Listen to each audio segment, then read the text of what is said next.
संक्रामक रोग जो हैं, इस पे ये वाला नेक्स्ट चैप्टर आपका है। इसमें कई प्रकार की ऐसी डिसीजेस आएंगी जो संक्रमण के द्वारा एक व्यक्ति से दूसरे व्यक्ति तक फैल जाती हैं। तो क्वेश्चन यही है कि इसमें एक स्वास्थ्य कार्यकर्ता क्या काम करेगा। जो स्वास्थ्य कार्यकर्ता का आप लोग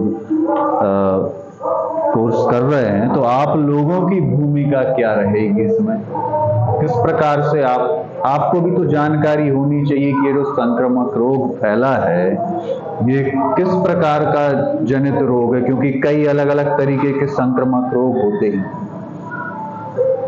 कुछ मक्खियों से फैलते हैं, मच्छरों से फैलते हैं, कुछ किसी व्यक्ति के संपर्क में आ जाने से फैलते हैं, कुछ किसी प्रकार के सेक्सुअल रिलेशन से फैल जाते हैं।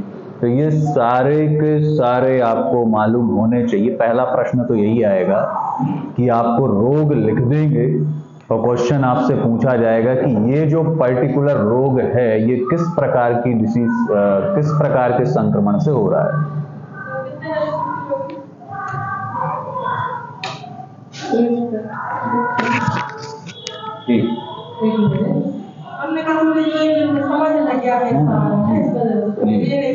जी, कल भी रहेगा।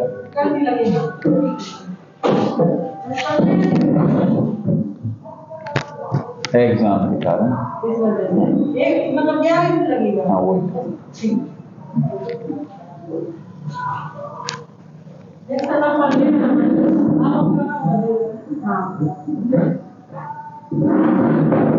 पहला प्रश्न जो बनेगा वो यही बनेगा कि कौन सा रोग किस प्रकार के संक्रमण से फैला है। तो ये पहला लिख लें। अब देखो संक्रमण जो है कई प्रकार से फैलते हैं, भोजन से, पानी से, हवा से, हाँ मच्छरों से, डायरेक्ट कांटेक्ट से, फिजिकल रिलेशन से।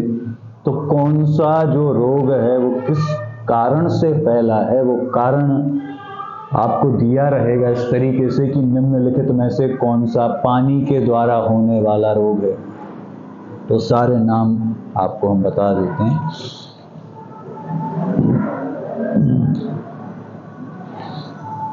अब आपसी संपर्क में आने से, आपसी संपर्क में अब कौन कौन से संपर्क हो सकते हैं, जैसे किसी के कपड़े यूज कर लेना, है ना, किसी के साथ कपड़े शेयर कर लेना या किसी से हाथ मिलाना, गले मिलना, ये आपसी संपर्क है। तो अब इनसे कौन कौन से रोग फैलते हैं लिख लो। पहले आपसी संपर्क से फैलने वाले रोग हैं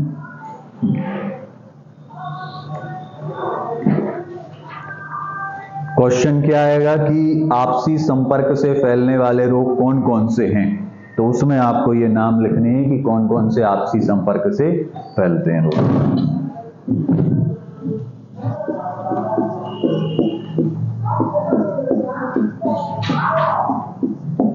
आपसी संपर्क में अभी कौन कौन से संपर्क की बात कर रहे हैं। किसी से हाथ मिलाना, गले मिलना, उसके कपड़े यूज कर लेना, उसका रूम यूज कर लेना, ये सारी चीजें आपसी संपर्क में आएंगी। इनसे फैलने वाले रोग हैं कुष्ठ रोग, जिसे हम लेप्रोसी कहते हैं। कुष्ठ रोग, चिकन पॉक्स इसमें आ जाएगा।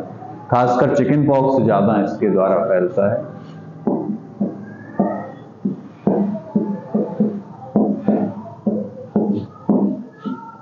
और कुष्ठ रोग। नेक्स्ट है सेक्सुअल रिलेशन के कारण, यौन संबंधों के कारण फैलने वाले रोग।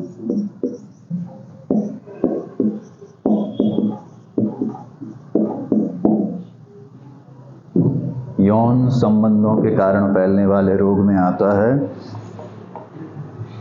Syphilis, gonorrhoea, AIDS, सुजाक।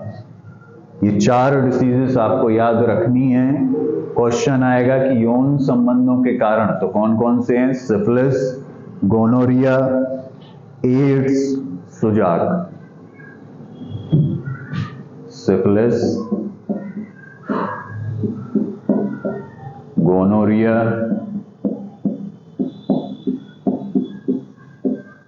एड्स, सुजाक।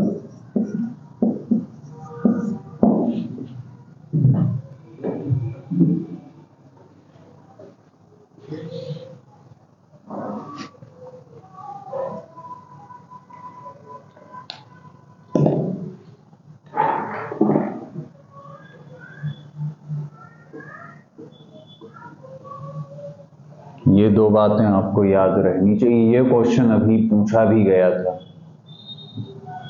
यौन संबंधों के द्वारा फैलने वाले रोग।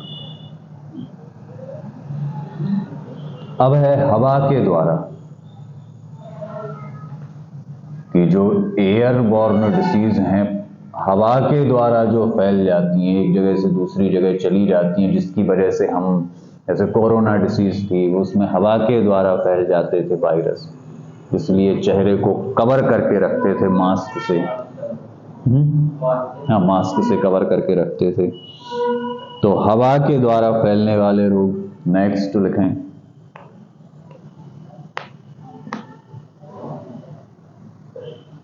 क्योंकि ये जो जीवाणु विषाणु होते हैं, हमें दिखते तो हैं नहीं कि इधर पड़ा है तो हम बच जाएं।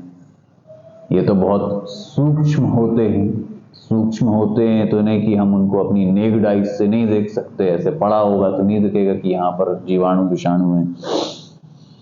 तो हवा के द्वारा फैलने वाले रोग लिख लें। टीबी, खसरा, सर्दी जुकाम, डिप्थीरिया,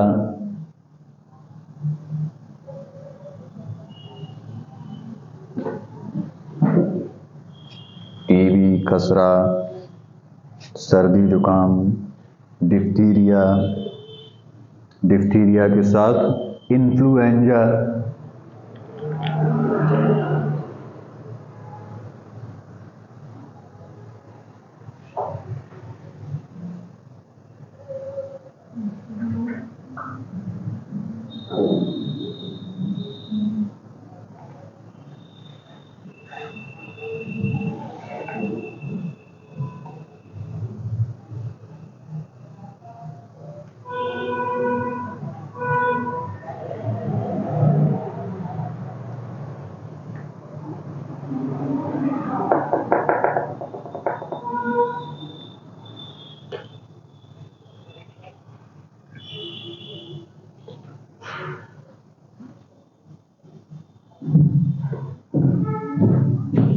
हवा के द्वारा फैलने वाले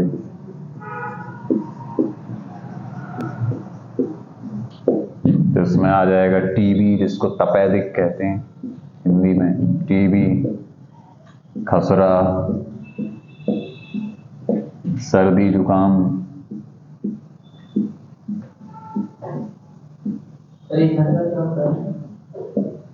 मीजल्स। खसरा एक डिसीज होती है, मीजल्स जिसको कहते हैं इंग्लिश में।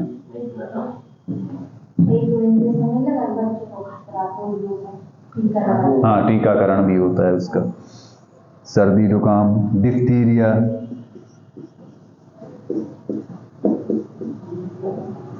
इन्फ्लुएंजा,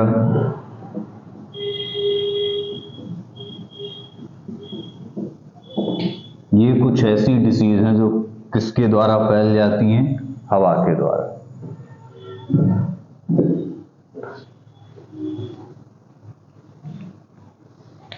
अब दूषित जल से फैलने वाली ऐसी डिसीजेस जो खराब पानी के द्वारा फैलती हैं।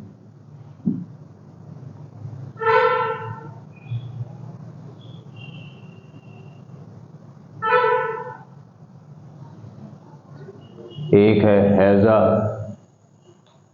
टाइफाइड,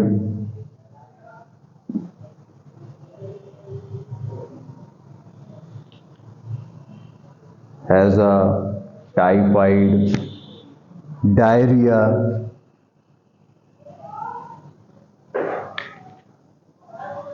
जॉन्डिस, जिसको पीलिया कहते हैं, ये सभी डिसीजेस हैं।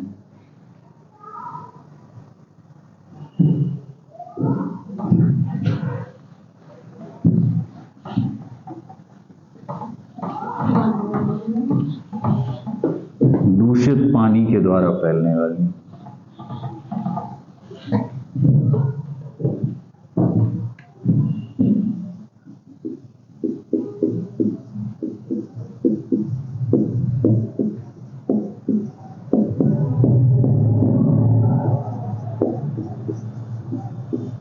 हैजा, पीलिया, डायरिया,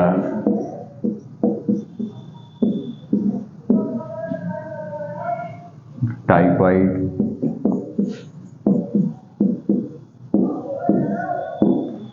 ये सभी ऐसी बीमारियां हैं जो किसके द्वारा फैलती हैं?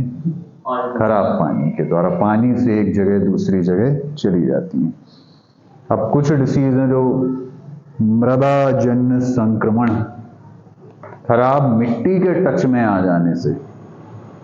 ये तो अभी खराब पानी की बात थी, अब खराब मिट्टी के टच में आ जाने से, क्योंकि मिट्टी में कई प्रकार के जीवाणु विषाणु मौजूद होते हैं।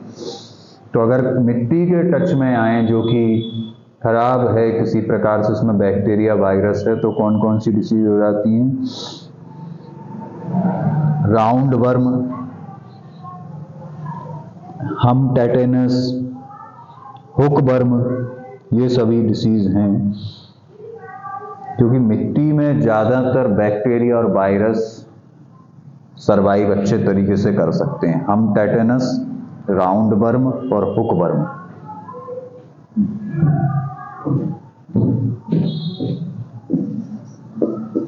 दूषित मृदाजन्य रोग,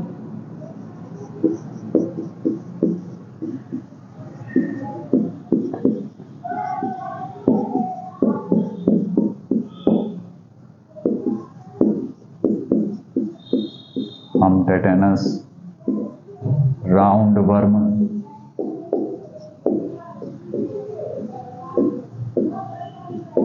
हुक वर्म,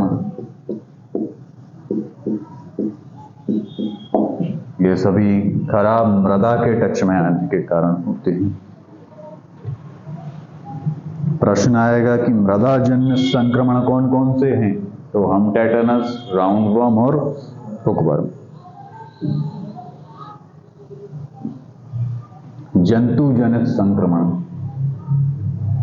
पानी वाला हो गया, मृदा वाला हो गया, अब जंतु जनित। अब कुछ जानवरों से भी फैलने वाले रोग होते हैं।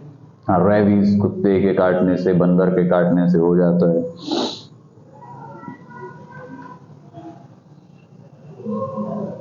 प्लेग चूहे से होता है, चूहे के माध्यम से फैलता है। तो कुछ डिसीज ऐसी हैं जो जानवरों के द्वारा भी फैलती हैं, जंतुजन्य संक्रमण। इसमें केवल आपको डिसीजेस के नेम याद रखने हैं कि कौन सी डिसीज किसके द्वारा होती है। जंतुजनित,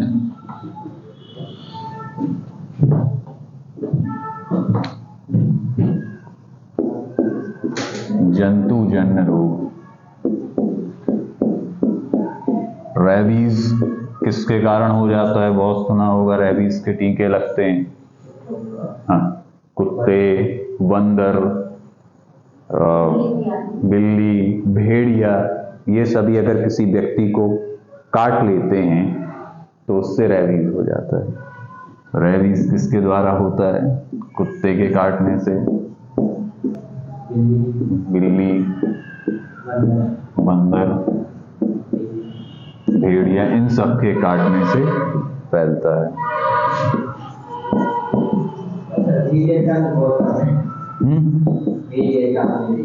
क्या? हाँ, इससे ज्यादा है। इन दोनों के भी कम हैं, ये दोनों बहुत कम सुने होंगे आपने। रेबीज ज्यादा सुना होगा कुत्ते के काटने से। कुत्ते क्या लगाए भी हैं? अच्छा, वो प्लेग है, प्लेग डिसीज होती है चूहे के माध्यम से।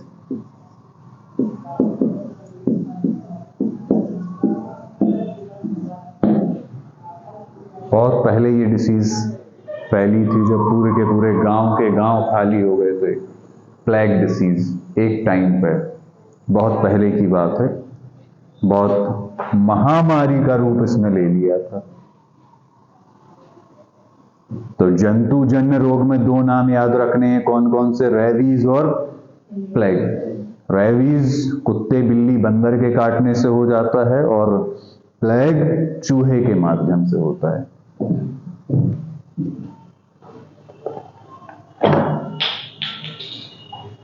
गिर जाना।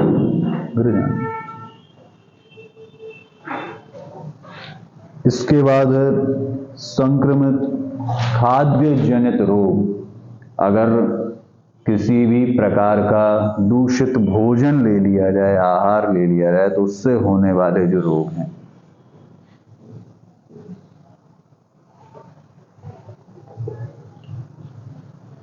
फूड पॉइजनिंग आपने सुना होगा। इसके बाद एक होता है एमीबियोसिस। ये किसके कारण बता रहे हैं? संक्रमित खाद्य जनित रोग। अगर कोई दूषित भोजन ले लिया जाए तो उससे कौन कौन से रोग होंगे? तो पहला कौन सा होगा?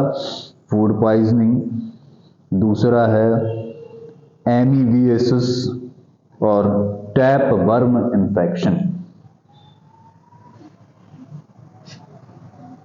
संक्रमित खाद्य जनित रोग।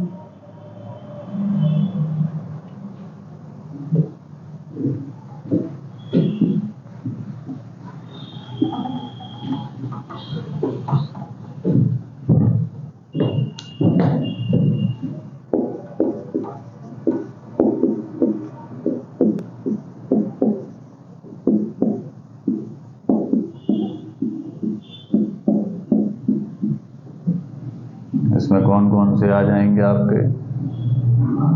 पहला है फूड पॉइजनिंग, दूसरा है एमीबियोसिस,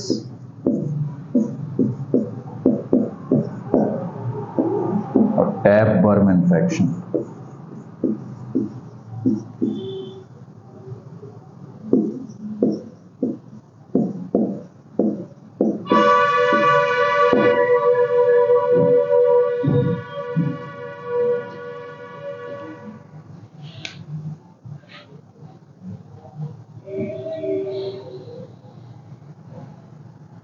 ये जो टैप वर्म इन्फेक्शन है, ये स्पेशली कब फैलता है? जब किसी संक्रमित मवेशी का मांस खा लिया जाए। किसका मांस खा लिया जाए? किसी संक्रमित मवेशी का। ये वाला जो टैप वर्म इन्फेक्शन है, ये स्पेशली कब फैलता है? संक्रमित मवेशी के मांस से।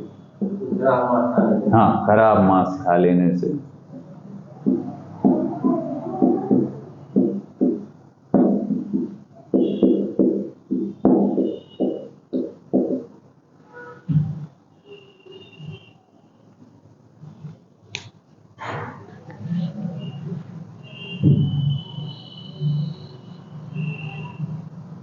अब है मच्छर मक्खियों से फैलने वाले रोग।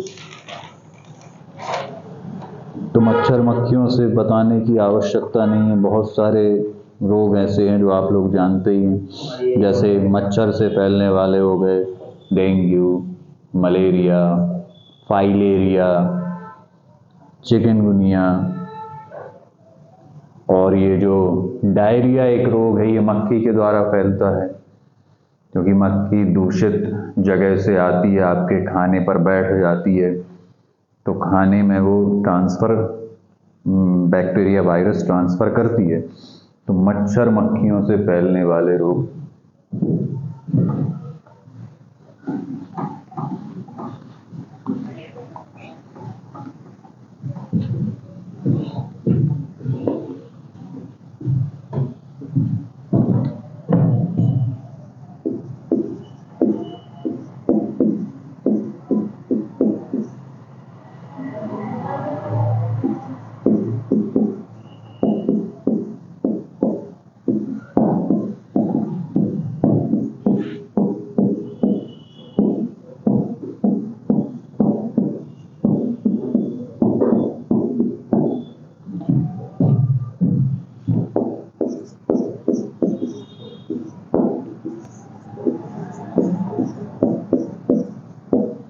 डेंगू, मलेरिया, चिकनगुनिया,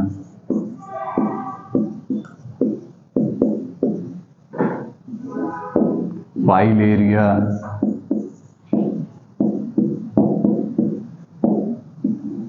और डायरिया।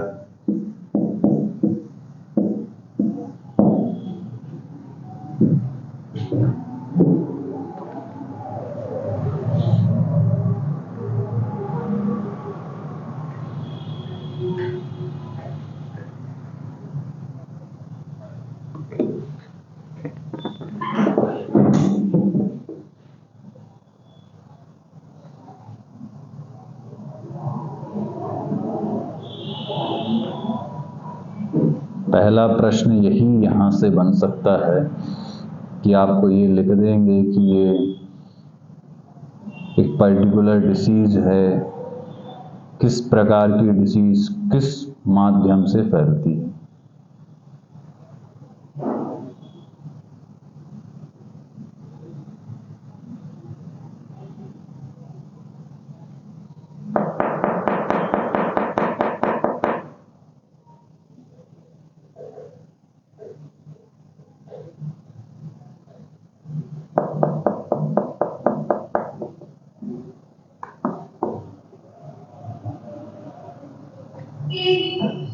तो कितने माध्यम देख लिए। सबसे पहले देखा था आपसी संपर्क। आपसी संपर्क में कौन कौन सी डिसीज आई थी?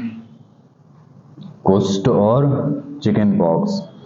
फिर इसके बाद हमने देखा था यौन संक्रमण से फैलने वाली डिसीज में सिफिलिस, गोनोरिया, एड्स और सुजार। इसके बाद एयरबॉर्न डिसीज मतलब हवा के द्वारा फैलने वाली कौन कौन सी थी? टीबी, खसरा, सर्दी, जुकाम, डिप्थीरिया, इन्फ्लुएंजा। दूषित पानी के द्वारा फैलने वाली डिसीज कौन सी थी? इसमें आया था पीलिया, टाइफाइड, हैजा, ये सभी।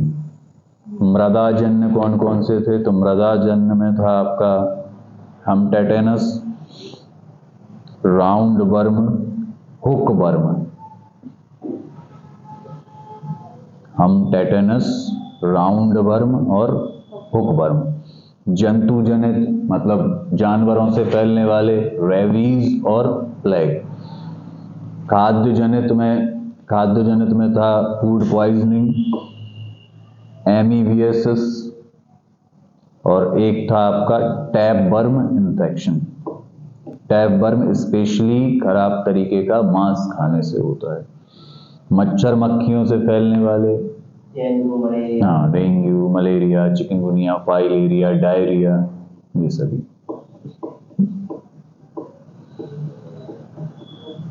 अब अगली बात है कि ये फैलते कैसे हैं। ये तो हमने रोग देख लिए, अभी हमने फैलने के कारण देखे। अभी हमने केवल क्या देखा कि किस किस तरीके से कौन सा रोग फैल जाता है। कि पानी से फैलते हैं, कुछ एयर से फैल जाते हैं, कुछ डायरेक्ट कांटेक्ट से फैल जाते हैं। अब इनको फैलने का कारण कौन देता है? तो अब वेक्टर आपको देखना है कि फैलने के कारण मतलब माध्यम क्या है, किस किस वजह से फैल जाते हैं। तो फैलने का माध्यम क्या हो सकता है? हवा, पानी, डायरेक्ट कांटेक्ट, मच्छर, मक्खी, जानवर। ये सभी जो हैं इन बीमारियों को फैलाने के वाहक हैं। वाहक का मतलब एक जगह से दूसरी जगह तक ये बीमारी को ट्रांसफर करने का काम करते हैं। दूसरा है पर्यावरण। देखो आपने ये सुना होगा कि कुछ बीमारियां किसी पर्टिकुलर समय पर ही ज्यादा एक्टिव होती हैं, है ना। कोई बीमारी होगी वो गर्मी में ही फैलेगी ज्यादा, कोई बीमारी ज्यादातर बरसात के मौसम में ही फैलती है, जैसे टाइफाइड वगैरह। कुछ बीमारी सर्दियों में ही फैलती है। तो हर एक जीवाणु या विषाणु के लिए एक उचित तापमान की आवश्यकता होती है, जिस तापमान पर वो आसानी से जीवित रह सकता है और अपनी संख्या को बढ़ा सकता है। अगर वो अनुकूल परिस्थिति उसको मिले, जिस परिस्थिति में वो सरवाइव कर सकता है वही मिले, तो वो बहुत बढ़ता जाएगा। जैसे कोई जीवाणु है वो सर्दी में बहुत बढ़ता है और गर्मी दे दो उसको, तो गर्मी में वो सरवाइव नहीं कर पाएगा। तो सारे जीवाणु और विषाणु एक निश्चित तापमान पर, एक निश्चित एटमॉस्फेयर में ही वो जीवित रहते हैं, और जब उन्हें वो पर्टिकुलर टेम्परेचर, वो पर्टिकुलर कंडीशन मिलती है, तो वो उस समय ज़्यादा एक्टिव हो जाते हैं। तो दूसरी बात हमने क्या देखी कि जो जीवाणु विषाणु है वो किसी निश्चित समय पर ही फैलते हैं। इसका कारण क्या है? क्योंकि किसी निश्चित समय पर इसलिए फैलते हैं क्योंकि उनको सरवाइव करने के लिए, जीवित रहने के लिए जिस कंडीशन की आवश्यकता है वो कंडीशन उनको मिल गई है। कुछ गर्मी में ज़्यादा एक्टिव हो जाते हैं, कुछ सर्दियों में ज़्यादा एक्टिव रहते हैं, कुछ बरसात में ज़्यादा फैलते हैं। नियंत्रण करने के तरीके। अच्छा, नियंत्रण करने के तरीके क्या हैं? तो पहला तरीका तो यही है कि इनको नियंत्रण करने के लिए पहला तरीका क्या है कि फैलने से रोका जाए। अगर आपको जैसे खराब पानी नहीं पीना है, तो खराब पानी नहीं पियोगे तो जो पानी से होने वाले रोग हैं वो नहीं आएंगे आप तक। और जैसे कोरोना से बचने के लिए क्या किया था? मास्क लगा के सभी ने रखा था। कारण क्या था कि हम उससे बचने का प्रयास कर रहे थे, कि क्योंकि हमें मालूम था कि वो एयर के द्वारा फैल सकता है, आ सकता है हमारे पास तक, हाथों के द्वारा फैल सकता है, टच करने के द्वारा फैल सकता है। तो बचने के कारण क्या है कि जो रोगी व्यक्ति है उसके पास ना रहें ज़्यादा, या जो रोगी व्यक्ति उसको आइसोलेट कर दें। आइसोलेशन वर्ड आपने कोरोना के टाइम पे बहुत सुना होगा। आइसोलेशन में क्या करते हैं? उसको एक अलग कमरे में रख देते हैं, उससे किसी को मिलने नहीं देते रोगी से, क्योंकि और फैल ना पाए। इसका मतलब ये नहीं कि हमने उसको अलग कर दिया है, इसका मतलब क्या है कि हम अपने बचाव के लिए, बाकी अन्य लोगों के बचाव के लिए उसको कहाँ रख दिए हैं? आइसोलेशन में रख दिया है। तो बचने के तरीके क्या हैं कि एक तो जो कैरियर है, मतलब बीमारियों को फैलाने वाले जो कारक हैं, उनसे दूर रहें। खराब पानी ना पिएं, खराब भोजन ना करें बाहर का। दूसरा है आइसोलेशन में रख दें। अगर कोई मरीज है तो उसको कहाँ रख दिया जाए? आइसोलेशन में। आइसोलेशन मतलब अलग रख दो। फायदा क्या होगा? अलग रख दिया, कोई डायरेक्ट कांटेक्ट में नहीं आ रहा है उसके, कोई उसका फूड नहीं ले रहा है, खाना नहीं ले रहा है, कोई उसके कपड़े यूज नहीं कर रहा है, तो जब उससे मिलेंगे नहीं तो वो रोग वहीं के वहीं खत्म हो जाएगा, उसके अंदर रहेगा और उसको ट्रीटमेंट मिलेगा और उसके अंदर ही वो खत्म हो जाएगा, किसी दूसरे व्यक्ति तक नहीं फैल पाएगा। अगला है इम्यून सिस्टम को मजबूत करना। जो प्रतिरक्षा प्रणाली है उसको कैसा करना है? मजबूत करना है। काढ़ा कोरोना के समय पे बहुत चला, काढ़ा बना के पीते थे ना, हल्दी, तुलसी, लौंग और भी कुछ हमारे घर पे ऐसी चीजें उपस्थित होती हैं जो किसी मेडिसिन की तरह काम करती हैं। तो उनको सबको गरम करके, तो वो काढ़ा क्या करता था? कोरोना को मारता तो नहीं था, वो hमारे इम्यून सिस्टम को क्या करता था? मजबूत करता था, ताकि हम किसी भी बीमारी से लड़ने में सक्षम हो सकें। दो व्यक्ति हैं, एक जल्दी बीमार पड़ जाता है, एक जल्दी बीमार नहीं पड़ता, तो कारण क्या है? कारण यही है कि जिसका इम्यून सिस्टम मजबूत है, अब वो वायरस उसके पास भी आया, लेकिन उसका इम्यून सिस्टम मजबूत था, इस वजह से वायरस, बैक्टीरिया उस पर्टिकुलर व्यक्ति पर असर नहीं कर पाए। बाकी जिसका इम्यून सिस्टम कमजोर था तो वायरस बैक्टीरिया हावी हो गए तो बीमार हो जाता है वो व्यक्ति। दूसरा है कि स्रोत की पहचान करके उसको ठीक करने का, डायग्नोसिस करने का जो तरीका है वो तो अभी आगे आएंगे। तो बचने के तरीके अगर आपसे पूछे जाएं तो आप कुछ ये तरीके लिख सकते हैं। पहला कि खराब भोजन पानी ना लिया जाए, संक्रमित व्यक्ति के कांटेक्ट में ना आए, है ना, जिसको पहले से आपको पहचान है कि ये किसी प्रकार की डिसीज से जूझ रहा है, ग्रसित है, तो उसके कांटेक्ट में ना जाए, उसके कपड़े यूज ना करें, उससे हाथ ना मिलाएं, गले ना मिलें, ये सारी बातें। मरीज को आइसोलेशन में रख दें, अलग रख दें, पृथक्करण कर दें उसका, और अपने इम्यून सिस्टम को मजबूत बनाएं ताकि कोई भी वायरस बैक्टीरिया हमारे पास तक आए तो उसका असर हमारे ऊपर ना हो। अब है स्वास्थ्य कार्यकर्ता के रूप में आपकी क्या भूमिका है। ये तो हमने देख लिया कि किस किस तरीके से बचा जा सकता है, तो बचने के तरीके क्या क्या हैं।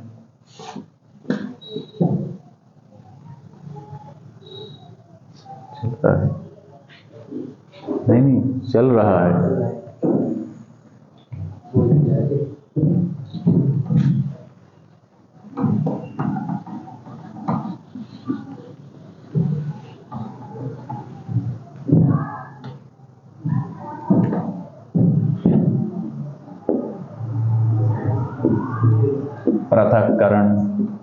पृथक्करण मतलब आइसोलेशन,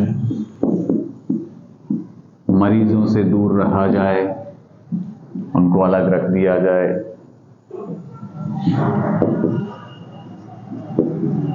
दूषित भोजन, पानी, कपड़े आदि का उपयोग ना करें।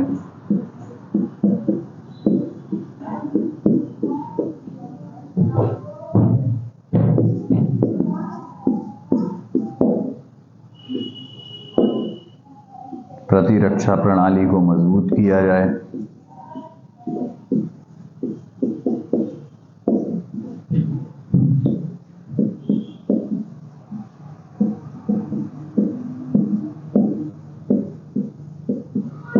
ये कुछ फैक्टर हैं जिनका उपयोग करके कुछ हद तक इन बीमारियों से बचा जा सकता है। अब स्वास्थ्य कार्यकर्ता के रूप में आपकी क्या भूमिका है, आप क्या सर्विस दे सकते हैं। तो अगर आपकी बात करी जाए तो आप क्या सर्विस दे पाएंगे, तो पहली बात तो आप लोगों को जागरूक कर सकते हैं। पहली बात क्या कर सकते हैं, लोगों को जागरूक कर सकते हैं। जिन लोगों को ज्ञान नहीं है इस बात का कि खराब पानी से, खराब खाने से या रोगी के संक्रमण में आने से ये वाला रोग फैलता। सारे रोग संक्रमक नहीं होते, है ना। सभी रोग संक्रमण के द्वारा नहीं फैलते। कुछ रोग संक्रमित व्यक्ति के कांटेक्ट में आने से वो रोग नहीं फैलता। जैसे एड्स है, तो एड्स संक्रमित व्यक्ति के साथ हाथ मिलाने से, उसके साथ खाना खाने से वो रोग नहीं फैलता, वो केवल सेक्सुअल रिलेशन के द्वारा फैलता है। तो अब आपको स्वास्थ्य कार्यकर्ता के रूप में पहले ये मालूम होना चाहिए कि कौन से रोग संक्रमण के द्वारा फैल जाते हैं। फिर आप लोगों को बता सकते हैं कि ये जो डिसीज है, जैसे डायरिया, टाइफाइड है, ये किसके द्वारा हुआ है, खराब पानी की वजह से। हाँ, तो ये आप जानकारी दे सकते हैं लोगों को कि ये वाली जो डिसीज है ये इस कारण से फैली है। दूसरी बात, आप लोगों को किसी भी प्रकार का ट्रीटमेंट देना चालू ना करें, बिना अनुमति के उपचार आरंभ ना करें। दूसरी बात, आप केवल और केवल पहले क्या करें, लोगों को बता दें कि ये देखो इस तरीके की सावधानी आपको रखनी है। उपचार आपको नहीं करना है। उपचार कब करना है, अगर आपको किसी प्रकार के उपचार का ज्ञान है तो आप कोई उपचार कर सकते हैं। और दूसरी बात, हमेशा आपको किसी जो चिकित्सक हैं जिन्होंने मतलब जिनको ज़्यादा अनुभव है, ज्ञान है, किसी एजुकेटेड डॉक्टर के कांटेक्ट में हमेशा आपको रहना होता है ना। किसी एक एजुकेटेड डॉक्टर के संपर्क में आप लोगों को हमेशा रहना पड़ेगा और उनसे आप सलाह और परामर्श लेकर किसी भी प्रकार का जो थोड़ा बहुत ट्रीटमेंट है वो करेंगे। तो आपकी भूमिका की बात अगर की जाए तो आपकी भूमिका क्या है कि आपको पहचान करना है कि ये संक्रमण से फैलने वाला रोग है या नहीं, पहचान करके लोगों को जागरूक करना है। दूसरी बात, किसी भी प्रकार का ट्रीटमेंट तब तक स्टार्ट नहीं करना जब तक किसी प्रिस्क्राइब डॉक्टर से आप उसका परामर्श ना ले लें। अब देखो, ट्रीटमेंट तो करेंगे, ऐसा तो है नहीं कि आप ट्रीटमेंट नहीं करेंगे, लेकिन पहले उसकी जानकारी आप ले लें। अब एक एक करके सारी डिसीज आएंगी। अभी तो ये हमने इन शॉर्ट बात देखी, अब सारे रोग वन बाय वन एक एक रोग आएंगे। सारे रोग किस वजह से फैलते हैं, उनमें किस प्रकार के लक्षण दिखाई देते हैं, ये सारी बातें आपको देखनी है। पहला रोग है चिकन पॉक्स। बहुत देखा होगा आप लोगों ने एज अ डॉक्टर, छोटे बच्चों में तो खासकर बहुत देखा होगा। देखा है चिकन पॉक्स, जिसमें दाने दाने निकल आते हैं शरीर पर। हाँ, माता बोलते हैं हमारे उधर इस डिसीज को। तो ये डिसीज क्या है, हम ऐसा मानते हैं कि कोई दैवीय प्रकोप है, इसको हम माता, हमारे घर माता बोला जाता है कि माता निकल आई ऐसा। और ये रोग ऐसा है कि कुछ समय बाद अपने आप ठीक भी हो जाता है, इसमें कोई स्पेशल ट्रीटमेंट की आवश्यकता नहीं होती। थोड़ा सा क्लीननेस रखने से, साफ सफाई रखने के बाद ये रोग कुछ समय के बाद अपने आप ठीक हो जाता है। अब एक एक रोग और इससे जो प्रश्न पूछा जाएगा वो बातें आपको देख लेंगी कि इसमें क्या क्या प्रश्न बन सकते हैं। जैसे ऐसा आ सकता है कि चिकन पॉक्स के बारे में बताइए सारी बातें। तो जब ये प्रश्न आएगा कि चिकन पॉक्स के बारे में लिखो, तो क्या क्या लिखोगे कि किससे फैलने वाला है, वायरस से फैलता है कि बैक्टीरिया से फैलता है, किससे फैलता है, पहली बात। दूसरी बात ये लिखना है कि किसी पर्टिकुलर एज के लोगों को ही होता है या सबको नॉर्मली हो जाता है।